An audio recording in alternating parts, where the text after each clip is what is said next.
सियासत से जुड़ी हुई है।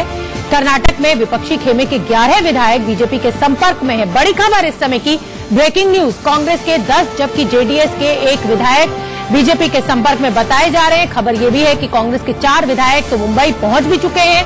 कांग्रेस विधायक आनंद सिंह, बी नागेंद्र, उमेश जाधव, बीसी पाटिल मुंबई में बताए जा रहे हैं। बताया यह भी जा रहा है कि उमेश जाधव को मल्लिकार्जुन खड़गे के खिलाफ गुलबर्गा सीट से चुनाव लड़ाने पर चर्चा चल रही है। तो बड़ी खबर इस समय की हम आपको बता रहे हैं, कर्नाटक में operation lotus, Anand Singh, B Nagendra, Umesh Jadhav, BC Patil Mumbai में मौजूद हैं, बीजेपी के संपर्क में है। बीजेपी पर एमएलए की खरीद फरोख्त का आरोप लगातार कांग्रेस लगा रही है। तो कर्नाटक की सियासत में एक बवंडर खड़ा हो गया है इस समय। ऑपरेशन लोटस क्या है वो हम आपको ग्राफिक्स के जरिए दिखा रहे हैं। कांग्रेस के 10 विधायक बीजेपी के संपर्क में है, ऐसी खबरें बाहर आ रही हैं। जेडीएस का 1 विधायक भी बीजेपी के संपर्क में है, यानी 11 विधायक हो जाते हैं टोटल।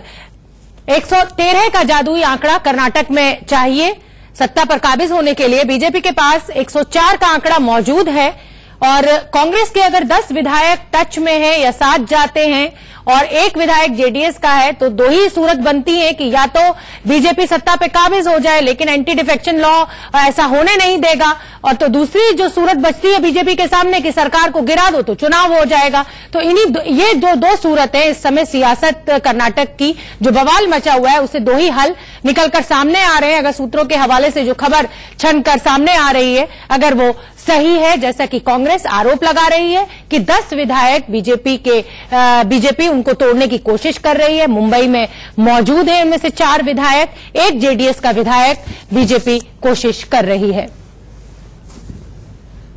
हमारे साथ हमारे सहयोगी सगाई राज जुड़ गए हैं। सगाई राज, वैसे तो साम दाम दंड भेद यही सियासत है, लेकिन कर्नाटक में क्या आपको लगता है कि ठीक 2019 से पहले बीजेपी अपनी छवि को लेकर इतना बड़ा समझौता करेगी, उसके ऊपर ये आरोप लगाया जाएगा कि दूसरी पार्टियों में तोड़फोड़ कर रही है, और ये बीजेपी वही अटल बिहारी वाजपेयी की बीजेपी है।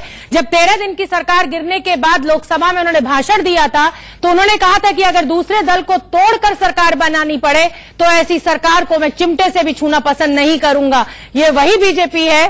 तो क्या बीजेपी अपनी छवि को इतना बड़ा नुकसान पहुंचा सकती है 2019 से पहले?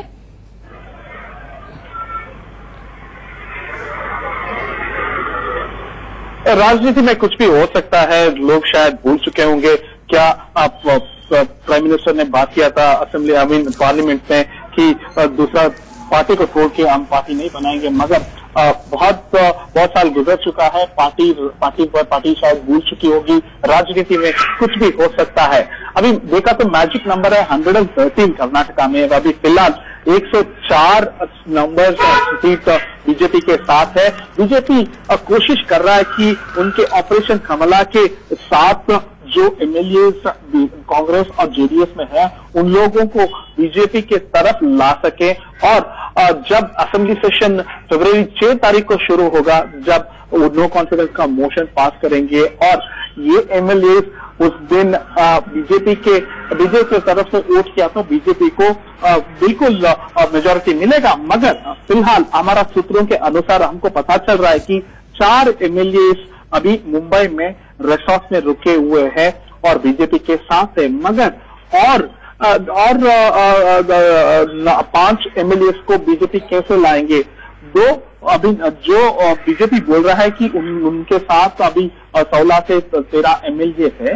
On a safer side, to be on a safer side, BJP तो ट्राई कर रहा है कि उनको 116 आपको रोकना चाहेंगे, आपके पास मैं फिर आऊंगी, लेकिन उससे पहले ये दर्शकों को गणित हम समझा दें कि कर्नाटक में सत्ता का गणित आखिर क्या है।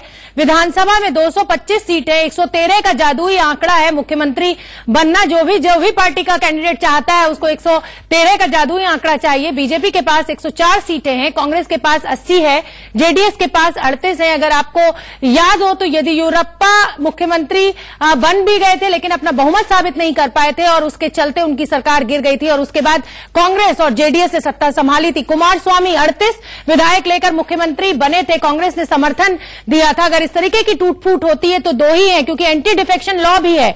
अगर ये विधायक जाते हैं बीजेपी के साथ तो इनकी सदस्यता रद्द हो सकती है। बहुत बहुत धन्यवाद सगाई राज आपका इस पूरी जानकारी के लिए। और आगे बढ़ेंगे, फिलहाल हमें रुकना होगा एक छोटे से ब्रेक के लिए। ब्रेक पर जाने से पहले आपको याद दिला दें कि 10:45 पर पहली बहस मेरे साथ देखना ना भूलें। आज का मुद्दा है कि उत्तर प्रदेश में कांग्रेस किसका खेल